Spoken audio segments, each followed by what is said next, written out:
Assalamualaikum semuanya. Apa kabar kalian? Semoga dalam keadaan sehat dan dilancarkan rezekinya oleh Allah. Amin ya robbal alamin. Di sebuah negeri yang makmur dan damai, hiduplah seorang raja yang terkenal bijaksana. Namun pagi itu sang raja tampak duduk termenung di singgasananya. Alisnya berkerut, nafasnya berat, dan tangannya mengetuk-ngetuk sandaran kursi. Bukan karena perang, bukan karena pajak, bukan pula karena pemberontakan. Masalahnya adalah perdebatan rakyat. Di pasar, di masjid, di jalan-jalan, orang-orang saling berdebat tentang satu hal sederhana: ziarah kubur menjelang bulan Ramadan. Ada yang berkata itu baik, ada yang berkata itu tidak perlu, dan ada pula yang berkata dengan suara keras, ini bid'ah, ini sesat. Akibatnya rakyat menjadi bingung. Yang mau ziarah jadi ragu, yang tidak ziarah jadi sibuk menegur, yang tadinya tenang ikut ribut. Raja menghela nafas panjang. Negeriku damai, gumamnya. Tapi lidah manusia bisa membuat badai. Akhirnya raja berkata lantang, panggil Abu Nawas. Tak lama kemudian Abu Nawas datang memasuki istana. Langkahnya santai, wajahnya cerah dan senyumnya seperti orang yang tak punya beban hidup. Ia memberi salam dengan sopan lalu berkata, Baginda, wajahmu terlihat seperti orang yang mendengar ceramah terlalu panjang. Para menteri menahan tawa. Raja menggeleng sambil tersenyum tipis. Abu Nawas, kata raja, aku memanggilmu bukan untuk bercanda. Rakyat sedang berselisih. Raja pun menceritakan semuanya, tentang ucapan seorang ulama, tentang kata bid'ah dan sesat, tentang rakyat yang saling menyalahkan. Abu Nawas mendengarkan dengan seksama. Ia tidak memotong, tidak mengangguk berlebihan, hanya sesekali tersenyum kecil.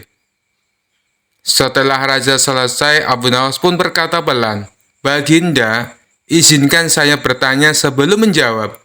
Silahkan, kata raja. Abu Nawas menunjuk kalender kerajaan. Apakah hari ini sudah Ramadan? Belum. Apakah rakyat sedang berpuasa? Belum. Apakah orang yang ziarah itu berniat puasa? Tidak. Abu Nawas mengangguk mantap. Kalau begitu, Baginda, kenapa yang belum Ramadan sudah dimarahi karena Ramadan? Seisi istana terdiam sejenak. Lalu para menteri tertawa. Beberapa pengawal menunduk sambil tersenyum. Raja menahan tawa. Teruskan Abu Nawas. Abu Nawas lalu berkata, Baginda, izinkan saya bercerita. Ceritakan. Di sebuah desa ada seorang petani yang hendak menanam padi. Sebelum menanam, ia membersihkan sawah, mencabut rumput liar, dan memperbaiki pematang.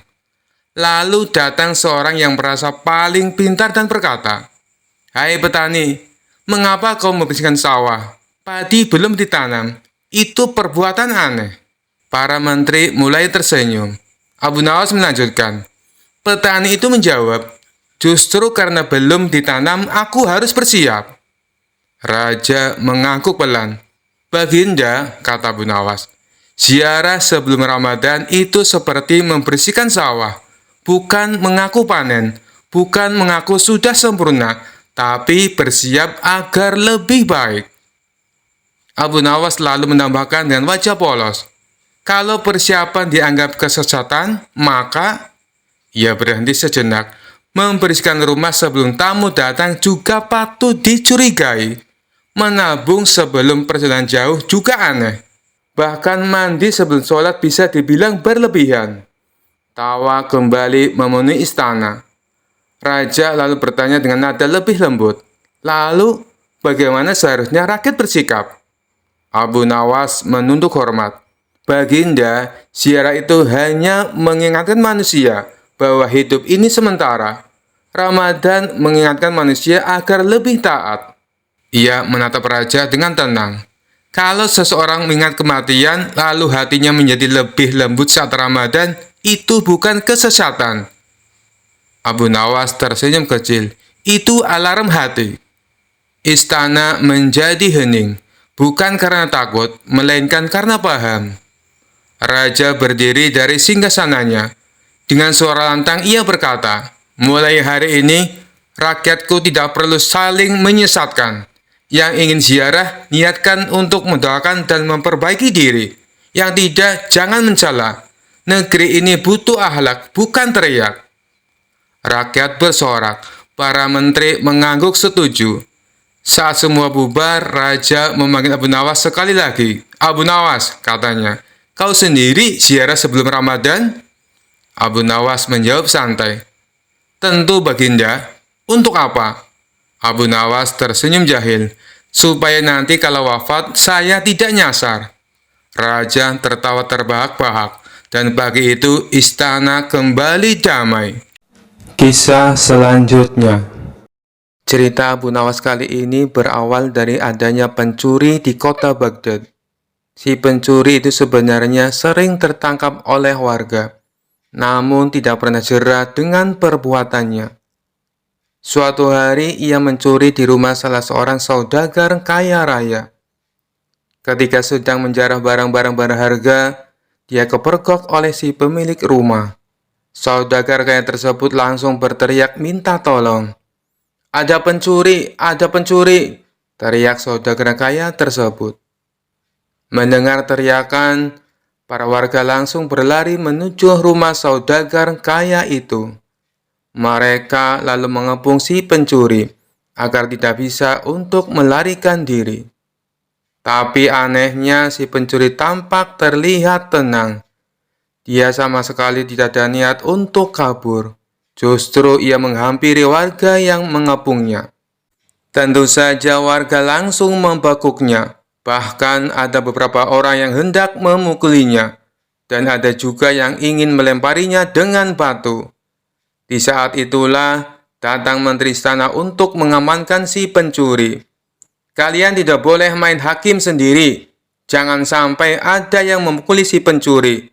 Apalagi melempari dia dengan batu," teriak Tuan Menteri kepada para warga. "Tapi dia sudah sering kali mencuri, Tuan Menteri. Kami sangat geram dengan ulahnya. Biarkan kami memukulinya supaya jera," sahut salah seorang warga. "Kita lempari batu saja ke kepalanya, biar tidak meresahkan warga," timpal warga yang lain. Melihat emosi warga yang mulai tak terbendung, Tuan Menteri lalu berkata, "Kalau ada yang berani menyakiti si pencuri ini, aku tidak segan-segan menghukum kalian. Kalian boleh memukul atau melempar batu ke pencuri ini, tapi ada syaratnya." "Apa itu syaratnya? Kami sudah tidak sabar ingin menghukumnya." Para warga penasaran.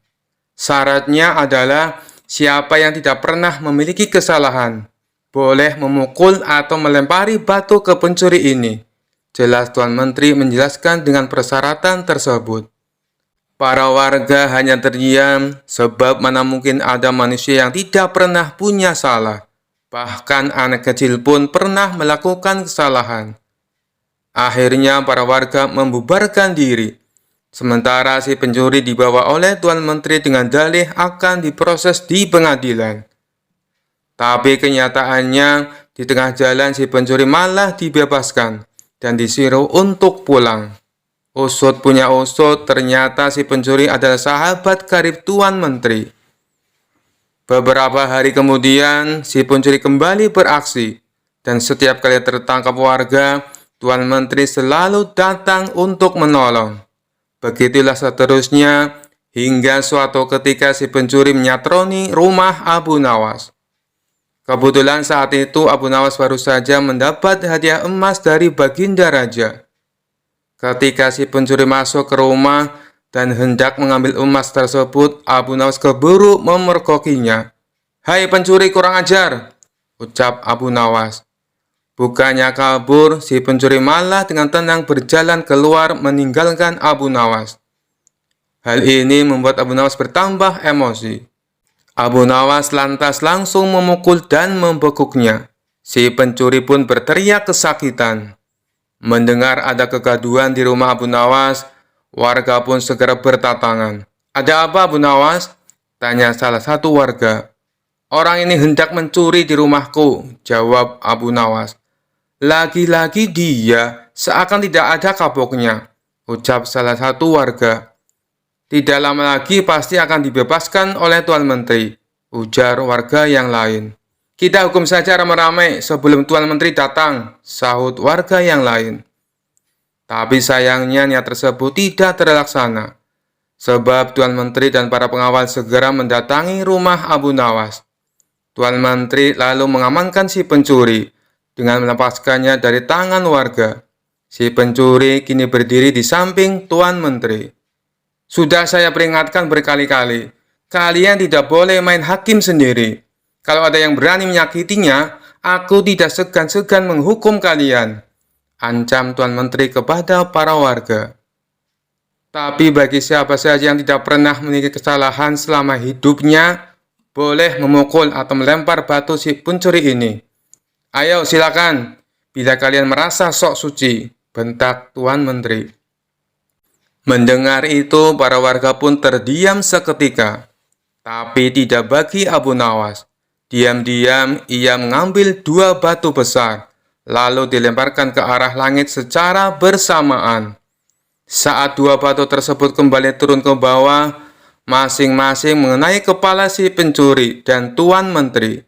Sontak si pencuri langsung pingsan jatuh tersungkur, dan kepalanya keluar darah bercucuran. Begitu juga dengan Tuan Menteri. Meskipun tidak pingsan, dia mengalami sakit yang luar biasa, dan dari kepalanya keluar darah bercucuran yang cukup banyak. "Kurang ajar, siapa yang berani berbuat lancang melempar batu?" teriak Tuan Menteri penuh emosi. Dikarenakan takut menjadi sasaran amukan Tuan Menteri, orang-orang di sana lalu menunjuk bahwa Abu Nawaslah sang pelakunya. "Kurang ajar kau, Abu Nawas, kau akan mendapat hukuman berat," bentak Tuan Menteri. "Salahku di mana? Kenapa tiba-tiba aku dihukum?" tanya Abu Nawas pura-pura. "Kamu telah berani melempari kepalaku dengan batu," jawab Tuan Menteri. "Oh, itu. Bukankah tadi Tuan Menteri mengatakan sendiri, siapa saja yang tidak pernah bersalah selama hidupnya boleh melempari si pencuri dengan batu," balas Abu Nawas. "Jadi kau merasa kalau kamu tidak pernah berbuat salah? Jangan sok suci kamu, Abu Nawas," hardik Tuan Menteri.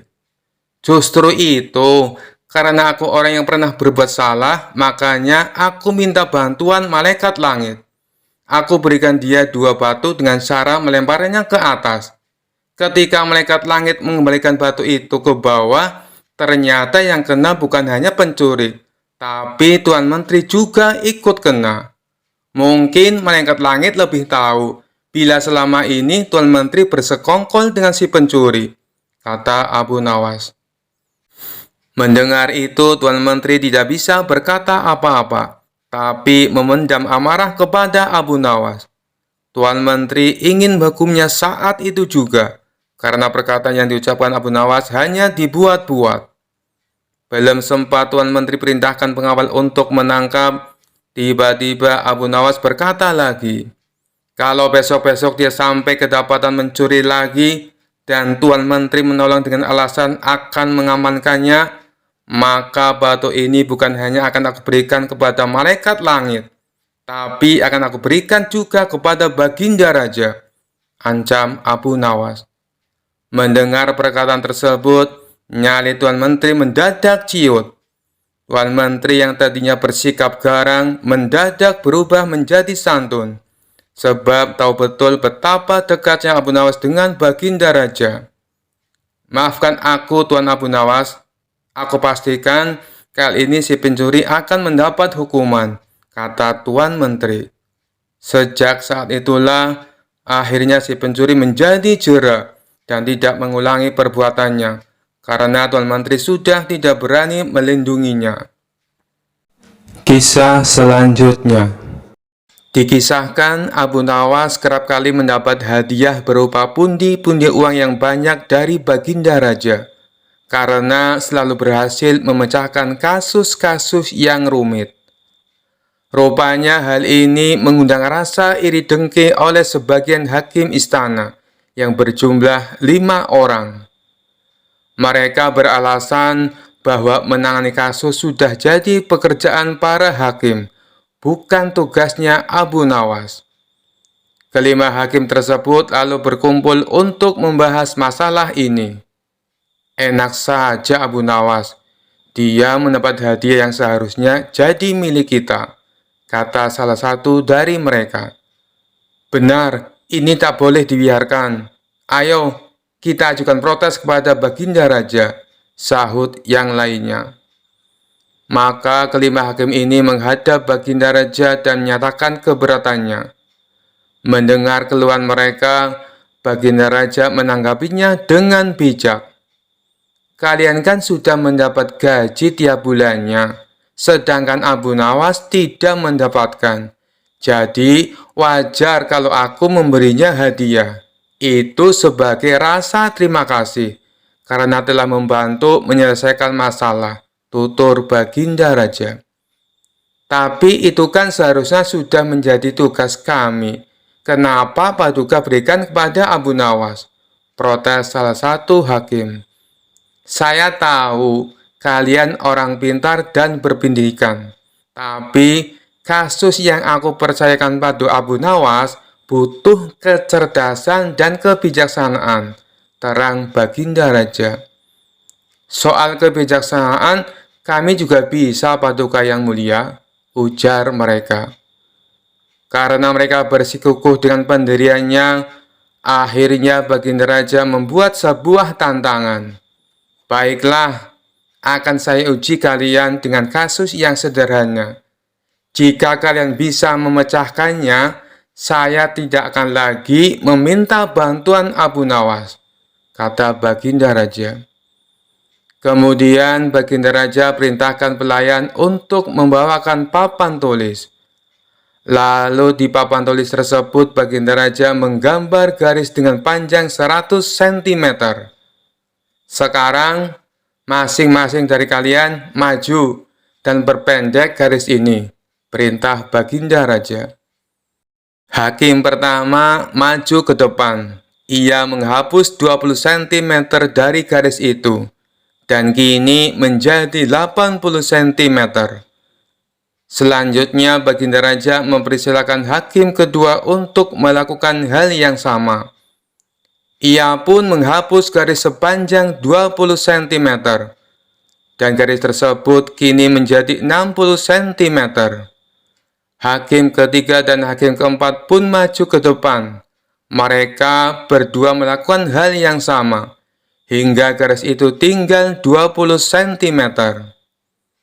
Tibalah giliran hakim yang kelima. Ia terlihat kebingungan, tak tahu harus bagaimana. Kemudian Baginda Raja bertanya, apakah engkau akan melakukan hal yang sama seperti kawanmu? Kalau demikian, garisnya akan hilang. Padahal yang aku minta perpendek garisnya, bukan menghilangkan garisnya. Tapi kalau hanya menghapus 10 cm, berarti kau telah berbuat tidak adil, karena keempat kawanmu menghapus 20 cm. Lalu, bagaimana caramu memecahkan masalah ini? Kalau engkau kebingungan, silakan kamu tanya pada keempat kawanmu, ujar Baginda Raja. Kelima hakim tersebut mulai berpikir keras untuk mencari solusinya. Setelah sekian lama berpikir, mereka tak kunjung mendapatkan jawaban. Ampun Paduka yang mulia, kami tidak tahu cara memecahkan masalah ini, kata mereka. Baiklah, kalau kalian sudah menyerah, maka aku akan panggil Abu Nawas kemari. Singkat cerita, datanglah Abu Nawas. Ia lalu diperintah Baginda Raja untuk menyelesaikan masalah yang diberikan kepada 5 hakim tersebut. Tanpa pikir panjang, Abu Nawas langsung melaksanakan perintah Baginda Raja. Ia tidak menghapus garis yang tersisa 20 cm. Akan tetapi, ia menggambar garis yang baru, yang panjangnya 120 cm. Garis tersebut lebih panjang daripada garis yang pertama yang dibuat oleh Baginda Raja. Setelah Abu Nawas selesai dengan tugasnya, Baginda Raja lalu berkata kepada mereka, "Kalian lihat sendiri kan, bagaimana cara Abu Nawas menyelesaikan masalah untuk membuat garis menjadi pendek. Kalian tak perlu menghapusnya, cukup membuat garis baru yang lebih panjang. Maka garis pertama akan menjadi lebih pendek dengan sendirinya." Mendengar hal itu, kelima hakim tersebut menyadari akan kekeliruannya dan mengakui kecerdasan Abu Nawas akan sifat bijaknya dalam menyelesaikan sebuah masalah. Kisah selanjutnya dikisahkan Abu Nawas mempunyai seekor burung nuri yang cantik. Tiap pagi dan sore, Abu Nawas rajin memandikan burungnya. Pada suatu ketika, Baginda Raja Harun al-Rasyid bertandang ke rumah Abu Nawas. Kedatangan paduka raja yang tiba-tiba itu membuat Abu Nawas kaget. Pasalnya di rumah Abu Nawas tidak tersedia makanan untuk menjamu sang raja. "Tidak usah repot-repot Abu Nawas, saya hanya mampir sebentar. Bagaimana kabarmu? Lama sekali kamu tidak ke istana," ucap sang raja. "Alhamdulillah, keadaan saya baik-baik saja, Paduka," balas Abu Nawas. Paduka raja mengamati sekeliling rumah Abu Nawas. Saat matanya tertuju ke pojokan rumah, Paduka raja melihat seekor burung nuri di dalam sangkar. "Kamu sekarang memelihara burung, wahai Abu Nawas?" tanya sang raja. "Betul sekali, Paduka yang mulia," jawab Abu Nawas. Sang raja kembali berkata, "Burung kamu bagus, bulunya juga indah. Saya suka sekali melihatnya. Kalau kamu berniat menjualnya, jangan dia tawarkan kepada orang lain. Tawarkan saja kepadaku. Berapapun harganya, pasti aku akan membayarnya." Abu Nawas tidak menjawab, ia hanya menganggukkan kepalanya. Tapi dalam hati Abu Nawas berkata, "Mana mungkin aku menjual burung yang tidak berharga ini kepada Baginda Raja." Keesokan paginya, Abu Nawas datang ke istana. Dia datang dengan membawa burung nuri yang diinginkan Baginda Raja. Abu Nawas tidak ingin menjualnya. Dia ingin memberikan cuma-cuma kepada Baginda Raja. Tapi di pintu gerbang istana, dua orang pengawal menahannya. Mereka berdua adalah kepercayaan menteri istana yang dengki kepada Abu Nawas. "Ada keperluan apa kamu datang kemari?" tanya pengawal. Abu Nawas menjawab, "Tempo hari paduka raja datang ke rumah saya dan menyukai burung saya. Oleh sebab itu, saya ingin memberikan burung ini kepada paduka raja." Salah seorang pengawal berkata, "Tinggalkan saja burung jelek itu di sini. Biar aku yang menyerahkan kepada paduka raja." Abu Nawas pun menurut. Dalam situasi seperti ini, ia tidak mungkin melawan. Tapi suatu saat mereka pasti akan mendapatkan balasannya. Kedua pengawal itu lalu menukar burung Abu Nawas dengan burung gereja. Setelah itu diserahkan kepada paduka raja. "Paduka yang mulia, ini ada titipan burung dari Abu Nawas," ucap pengawal. "Kurang ajar Abu Nawas," kata sang raja dengan nada penuh emosi. Sang raja merasa terhina dengan perbuatan Abu Nawas. Burung nuri yang diharapkannya, tapi burung gereja yang dikirimkan. Sang menteri yang dengki dengan Abu Nawas tersenyum puas melihat kinerja anak buahnya. "Kali ini engkau pasti akan kena hukuman, wahai Abu Nawas," ujarnya dalam hati. Tanpa menunggu waktu, saat itu juga Baginda Raja mendatangi Abu Nawas. "Hei Abu Nawas, kalau kau keberatan menjual burung nuri kepadaku, aku tidak apa-apa. Tapi jangan kau kirim burung gereja ke istana. Itu suatu penghinaan buatku," kejam Baginda Raja dengan mata memerah menahan amarah. Abu Nawas kaget mendengar perkataan paduka raja. Padahal yang ia kirimkan adalah burung nuri sesuai dengan keinginan Baginda Raja. Tapi Abu Nawas tidak mempunyai saksi untuk membuktikannya. Sedangkan kedua pengawal yang menghadangnya di istana adalah orang kepercayaan menteri yang dengki kepada dirinya. Tapi Abu Nawas tidak kehilangan akal. Begini Paduka yang mulia, tutur Abu Nawas mencoba meredakan amarah Baginda. Di istana Paduka telah kemasukan 2 orang penyihir. Baginda Raja bertanya heran. Penyihir? Yang mana wahai Abu Nawas? Siapa mereka? Abu Nawas pun menjawab, 2 orang penjaga pintu istana, itulah penyihirnya.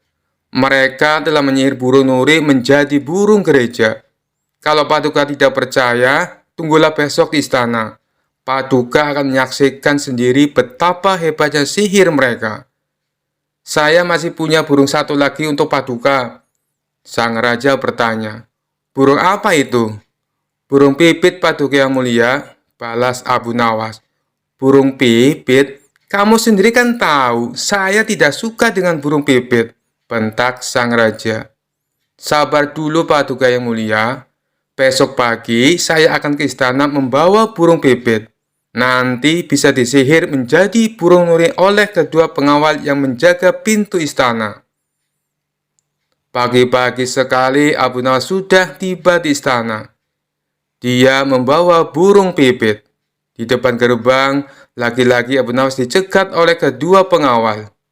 Ada perlu apa lagi kau ke sini? Hardik si pengawal. Sudah kubilang, Paduka Raja sedang tidak menerima tamu. Abu Nawas pun menjawab, maaf, kemarin aku keliru. Aku sebenarnya ingin memberikan burung pipit ini kepada Paduka, tapi aku keliru mengambilnya. Paduka pasti marah-marah mendapat kiriman burung nuri tersebut. Semua orang tahu Baginda Raja sangat benci dengan burung nuri. Baginda pernah tersesat di hutan gara-gara burung nuri sialan itu. Maafkan aku telah membuat Baginda Raja marah. Taruh saja di situ, biar nanti aku yang menyerahkan kepada Paduka, perintah pengawal istana. Terpengaruh bujukan Abu Nawas, kedua kaki tangan sang menteri itu pun menukar burung pipit dengan burung nuri. Setelah itu mereka menyerahkannya kepada Baginda Raja. Keduanya bersukaria karena sebentar lagi Abu Nawas pasti akan mendapatkan hukuman yang berat dari sang raja. Paduka yang mulia, ini ada kiriman burung nuri dari Abu Nawas, ucap salah satu pengawal. Sang raja terperangah kaget. Ternyata benar apa yang dikatakan Abu Nawas. Kedua pengawal ini bisa menyihir alias menggelapkan barang yang bukan haknya. Ini burung nurinya. Lalu kemana burung pipitnya? Sindir Baginda Raja, yang langsung membuat wajah kedua pengawal itu pucat pasi. Belum sempat kedua pengawal itu menjawab, sang raja langsung menghukum kedua orang tersebut dan dipecat dari pengawal istana. Kisah selanjutnya. Dikisahkan Abu Nawas mempunyai tetangga seorang tuan tanah yang kaya raya. Hampir seluruh penduduk desa bekerja di perkebunannya. Namun tuan tanah tersebut mempunyai sifat pelit dan bahil.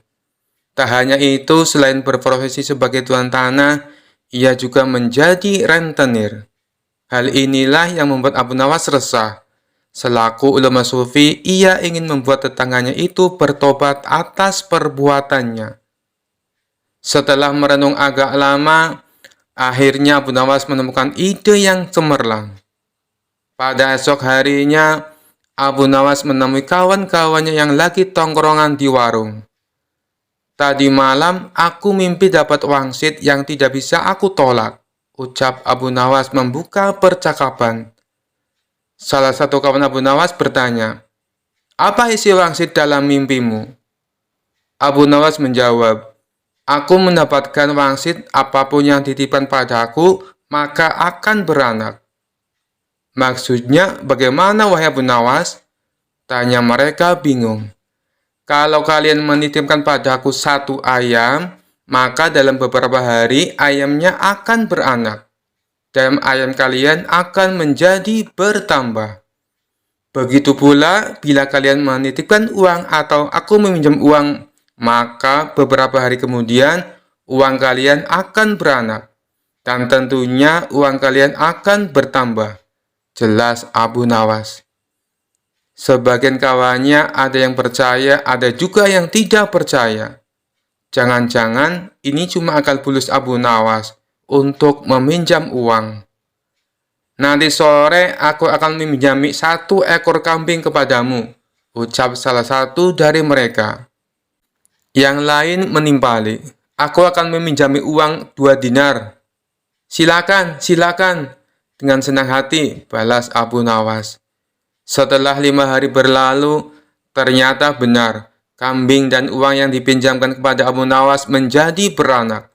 Yang meminjami 1 ekor kambing, dikembalikan Abu Nawas menjadi 3 ekor kambing. Yang meminjami uang 2 dinar, dikembalikan oleh Abu Nawas menjadi 5 dinar. Berita tentang Abu Nawas tersebut tersebar ke seluruh penduduk desa dan sampai ke telinga tuan tanah pelit yang menjadi rentenir. Dengan ditemani beberapa pengawalnya, tuan tanah itu mendatangi rumah Abu Nawas. Wahai saudaraku Abu Nawas, adakah keperluan yang kau inginkan? Katakan saja, nanti aku bisa meminjamimu, ucap tuan tanah merayu. Maaf tuan, saat ini saya tak lagi membutuhkan apa-apa, balas Abu Nawas. Baiklah, nanti kalau kamu perlu apa-apa, datang saja padaku. Jangan sungkan-sungkan, timpal si tuan tanah dengan senyum yang ramah. Baik tuan, kapan-kapan saya akan ke rumah tuan, ucap Abu Nawas. Tuan tanah dan para pengawalnya pun pamit pulang meninggalkan rumah Abu Nawas. Pada suatu sore, Abu Nawas merasakan lapar. Ia tak mempunyai apapun di dalam rumah untuk dimakan. Kemudian, Abu Nawas mendatangi tuan rumah untuk meminjam 3 butir telur. Dengan senang hati, si tuan tanah menyambut dan meminjamkannya kepada Abu Nawas. 5 hari kemudian, Abu Nawas mengembalikan telur yang dipinjamnya. Si tuan tanah menerimanya dengan senang hati. Di saat ia membuka bungkusan yang dibawa oleh Abu Nawas, jumlah telurnya bertambah menjadi 5. Kok telurnya ada 5? Tanya tuan tanah pura-pura tidak tahu sembari tersenyum. Tidakkah tuan mendengar kabar?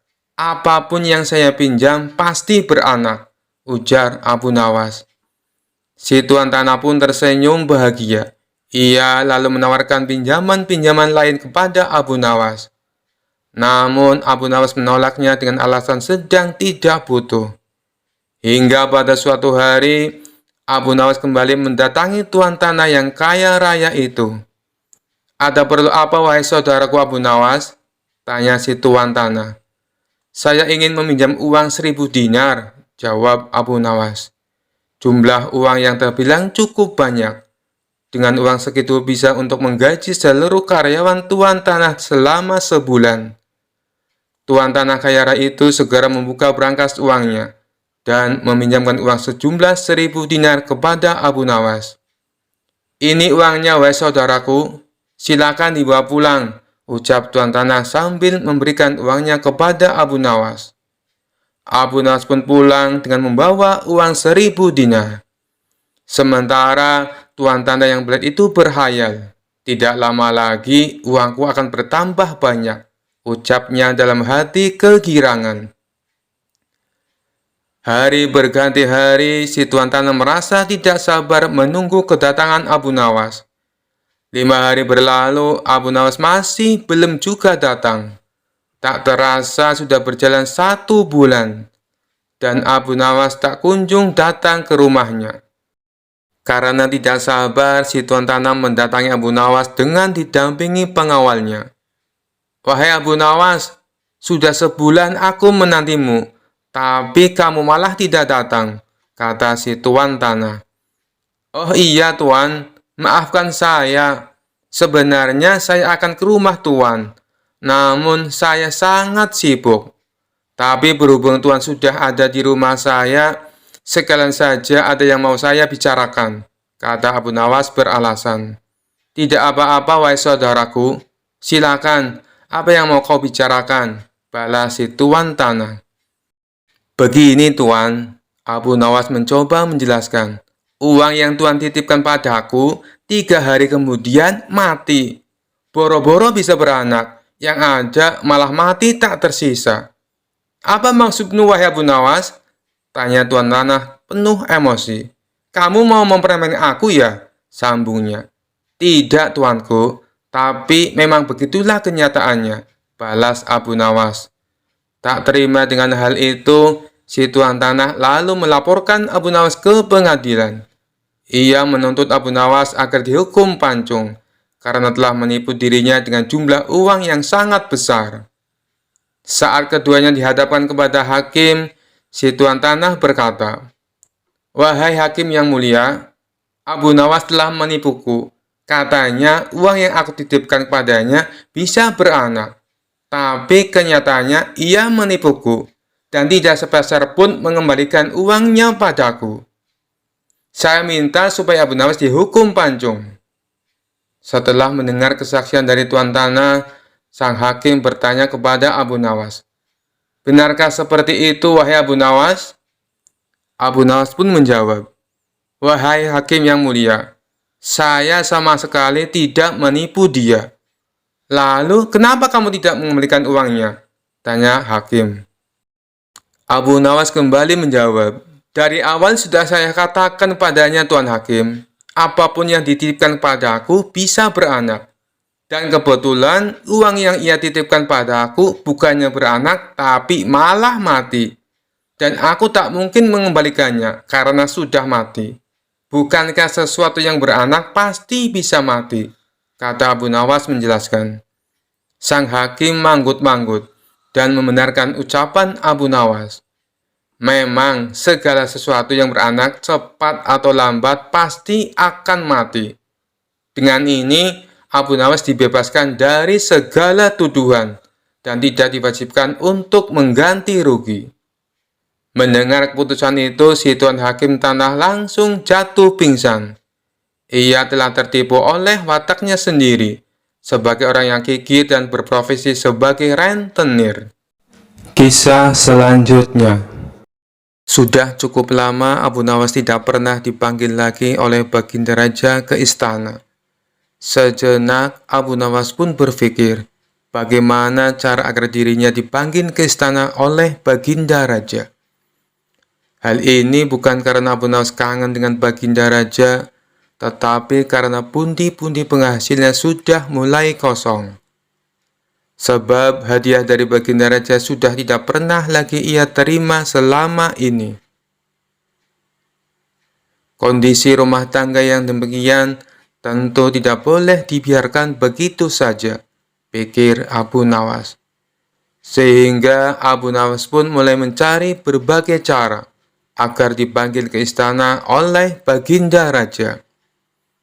Lama berpikir, tiba-tiba hujan turun yang begitu derasnya, sehingga Abu Nawas berlari ke dalam rumahnya.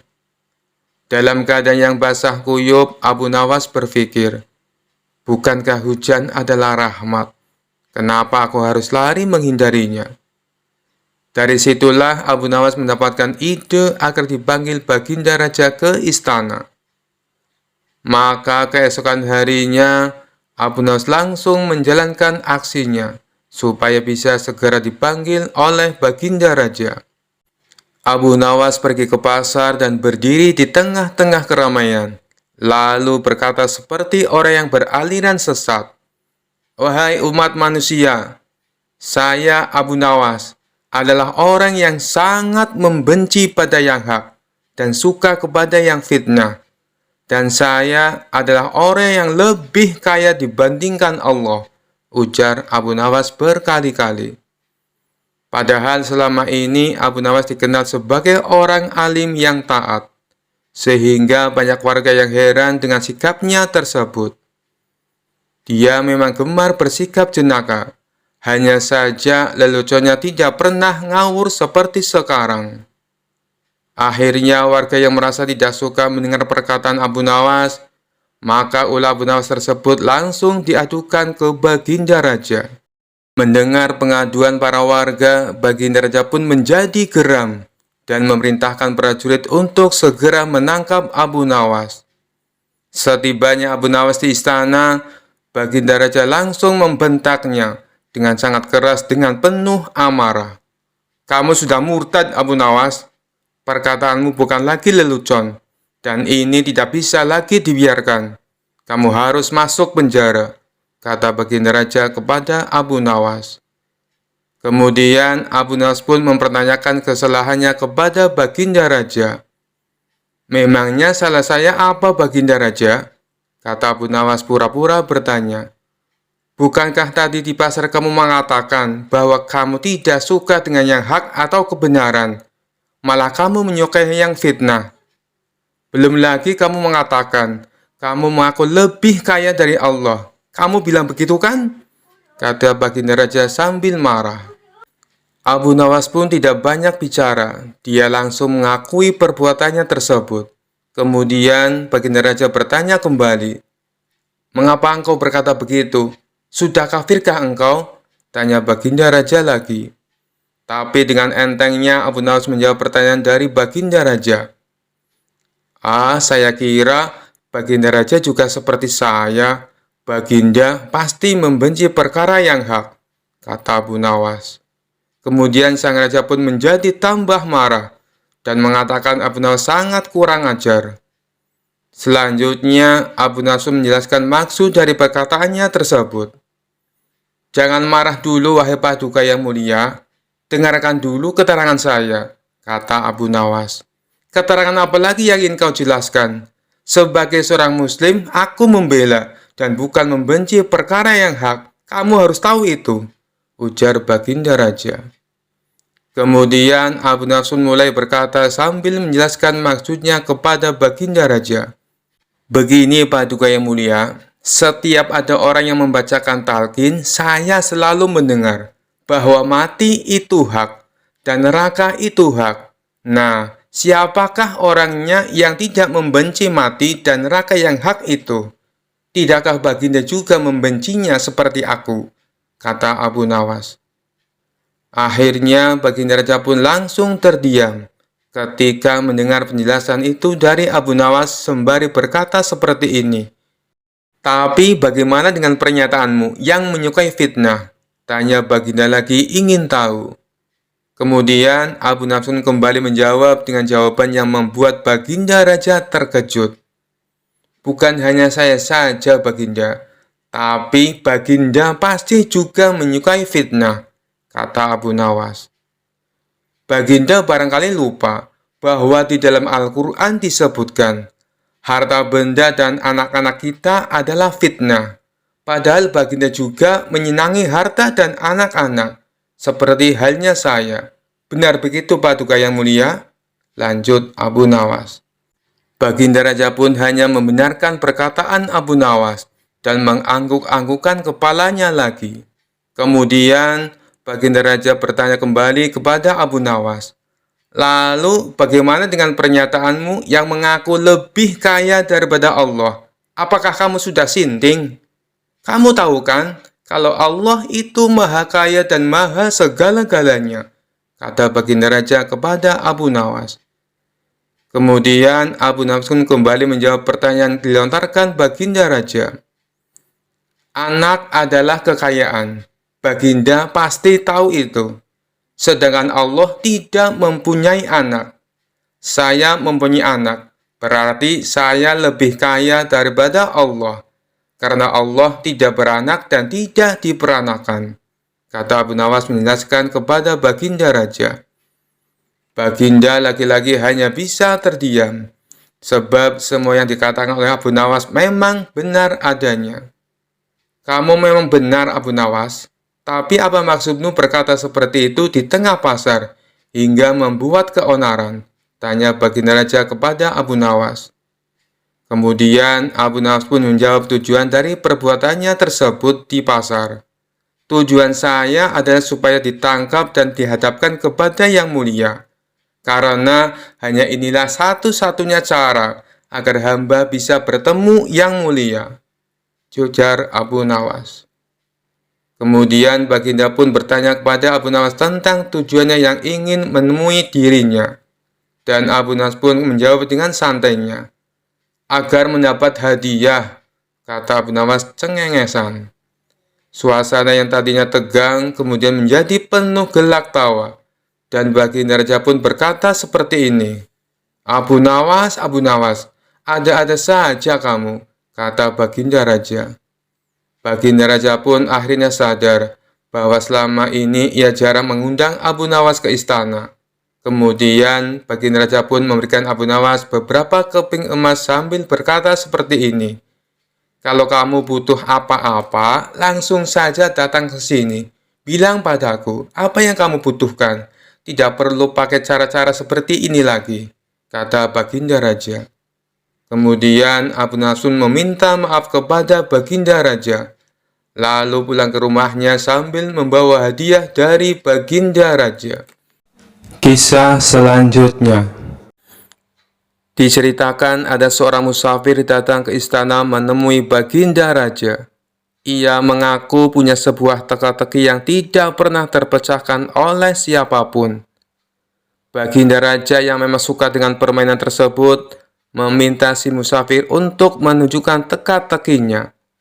Apakah teka-tekimu berupa pertanyaan? Tanya Baginda Raja. Bukan Paduka yang mulia, jawab si musafir. Baiklah, coba tunjukkan padaku. Barangkali aku bisa menebaknya, balas Baginda Raja. Kemudian si musafir membuat garis lingkaran dengan menggunakan tongkatnya. Silahkan Paduka, jawab si musafir. Apa yang harus aku jawab? Bukankah itu hanya sebuah lingkaran? Tanya Baginda Raja bingung. Jawabannya bukan dengan kata-kata Paduka, tapi Paduka harus membuat garis di antara lingkaran itu, jelas si pemuda. Mendengar hal itu, Baginda Raja bertambah bingung. Akhirnya Baginda Raja mengundang para pejabat istana dan seluruh orang terbelajar untuk menjawab teka-teki yang aneh itu. Akan tetapi, mereka semua tidak ada yang bisa menebaknya. Jangankan untuk menebak, untuk memahami maksud teka-tekinya saja, mereka sama sekali tidak tahu. Hal ini membuat Baginda Raja menjadi marah. Jika kalian tidak dapat menjawab teka-teki orang ini, maka aku akan berikan seluruh kekayaan kalian kepadanya, ancam Baginda Raja. Seluruh pejabat istana dan orang-orang terbelajar pun mulai gelisah. Lalu mereka meminta waktu 24 jam untuk memahami teka-teki tersebut. Baginda Raja pun menyetujui permintaan mereka. Namun setelah sehari berlalu, mereka masih saja belum menemukan solusinya. Bagaimana? Apakah kalian sudah mendapatkan jawabannya? Tanya Baginda Raja. Ampun Paduka yang mulia, kami sangat bingung. Jangankan untuk menjawab teka-tekinya, memahami maksudnya saja kami tidak tahu, jawab salah satu dari mereka. Tapi saya punya solusinya Paduka. Sebaiknya kita undang saja Abu Nawas. Saya kira tidak ada seorang pun kecuali dia yang dapat memberikan jawaban dengan tepat untuk teka-teki seperti ini, kata mereka melanjutkan. Baiklah, sekarang kalian cari Abu Nawas dan bawa dia ke sini, perintah Baginda Raja. Maka mereka pun pergi ke rumah Abu Nawas untuk meminta pertolongan. Di depan Abu Nawas, para pejabat istana ini mengadukan permasalahan yang dihadapinya. Tolonglah kami Abu Nawas, kalau sampai teka-teki ini tidak terjawab, seluruh harta kekayaan kami akan diberikan kepada orang musafir itu, pinta mereka. Kalau aku bisa menjawabnya, apa yang akan aku dapatkan? Tanya Abu Nawas. Kami akan memberikanmu keledai yang bagus. Nanti kami akan mengajakmu ke pasar hewan. Kamu boleh pilih keledai mana yang kamu sukai, jawab mereka. Mengetahui hadiah yang akan didapatkan, Abu Nawas seketika menjadi semangat. Ayo, kita ke istana sekarang, ajak Abu Nawas. Mereka pun lalu berangkat bersama-sama. Sesampainya di sana, Abu Nawas langsung menghampiri si musafir. Tunjukkan padaku teka-tekimu. Aku siap menjawabnya, pinta Abu Nawas. Orang musafir itu segera membuat garis lingkaran dengan tongkatnya. Kemudian menatap Abu Nawas. Tanpa ragu-ragu, Abu Nawas menarik sebuah garis di tengah-tengah lingkaran. dan membelahnya menjadi dua. Lalu si musafir membuat garis lingkaran lainnya. Kali ini Abu Nawas menjawabnya dengan membuat garis dan membelahnya menjadi 4 bagian sama rata. Kemudian Abu Nawas berkata kepada si musafir sambil menunjukkan satu bagian. Satu bagian ini adalah tanah, dan 3 bagian lainnya adalah air. Mendengar perkataan tersebut, musafir itu tahu bahwa Abu Nawas memahami maksudnya. Ia pun memuji kecerdasan Abu Nawas di hadapan baginda raja dan para menteri di istana. Akan tetapi, tidak berhenti sampai di situ. Si musafir meletakkan punggung tangannya di atas lantai, dengan jari-jarinya menunjuk ke arah langit. Abu Nawas pun melakukan sebaliknya. Ia meletakkan jari-jarinya ke tanah dan punggung tangannya di atas. Untuk kedua kalinya si musafir memuji Abu Nawas. Lalu ia berkata kepada baginda raja, "Paduka raja harusnya bangga memiliki orang pandai seperti dia." Baginda raja menjawab, "Aku sungguh bingung dan tidak tahu maksudnya dengan teka-teki yang kau berikan dan jawaban yang Abu Nawas berikan." Kemudian si musafir menjelaskan, "Begini paduka yang mulia, aku menggambar sebuah lingkaran. Maksudku adalah menunjukkan bahwa bumi adalah bulat." Abu Nawas lalu menjawabnya dengan membelah garis lingkaran itu menjadi 2 bagian. Dia hendak menunjukkan padaku bahwa dia juga percaya bahwa bumi itu memang bulat. Makanya dia membelahnya menjadi 2 bagian untuk menunjukkan arah utara dan selatan. Dan garis lingkaran yang aku buat kedua kalinya, Abu Nawas lalu membelahnya menjadi 4 bagian. Dia juga mengatakan padaku, 1 bagian adalah tanah, dan 3 bagiannya adalah air. Apa yang dikatakan Abu Nawas adalah benar. Dan sewaktu saya meletakkan punggung tangan di atas lantai, dengan jari-jarinya menunjukkan arah langit, maksudku adalah untuk menunjukkan pertanyaan tentang tanaman yang tumbuh dan bagaimana tanaman itu bisa tumbuh. Lalu dijawab oleh Abu Nawas, dia meletakkan jari-jarinya menghadap ke bawah lantai dengan punggung tangannya di atas. Maksudnya adalah dia ingin menunjukkan bahwa jawabannya adalah hujan dan sinar matahari. Setelah mendengar penjelasan tersebut, baginda raja tak habis pikir. Seumur-umur aku baru tahu teka-teki itu. Ini sangat membingungkan tapi penuh makna dan sama sekali tak terpikirkan olehku. Hanya orang-orang tertentu saja yang bisa menjawabnya, ujar baginda raja. Oleh karena itulah, Paduka semestinya bangga. Di negeri Paduka ada orang cerdas seperti Abu Nawas, timpal si musafir. Karena salut dengan kecerdasan Abu Nawas, baginda raja memberinya hadiah berupa pundi-pundi uang. Sementara para pejabat istana yang terselamatkan oleh Abu Nawas mengucapkan terima kasih dan membelikannya seekor keledai. Kisah selanjutnya. Tidak seperti biasanya, di istana Raja Harun al-Rasyid terlihat ramai banyak tamu berkumpul. Ternyata ada pertemuan para ulama bersama baginda raja. Setelah selesai membicarakan berbagai masalah agama dan negara, di sela-sela waktu santainya, sang raja melontarkan pertanyaan kepada para ulama. Adakah di antara kalian yang tahu, kira-kira Allah sedang apa sekarang? Tentu saja pertanyaan itu tak lazim, namun memang begitulah karakter baginda raja. Apakah Paduka tidak mempercayai keberadaan Allah? Tanya balik salah satu dari mereka. Saya sangat percaya adanya Allah, dan saya percaya Allah maha segala-galanya, menguasai segala alam semesta dan alam akhirat. Yang saya tanyakan, kira-kira Allah sedang apa sekarang?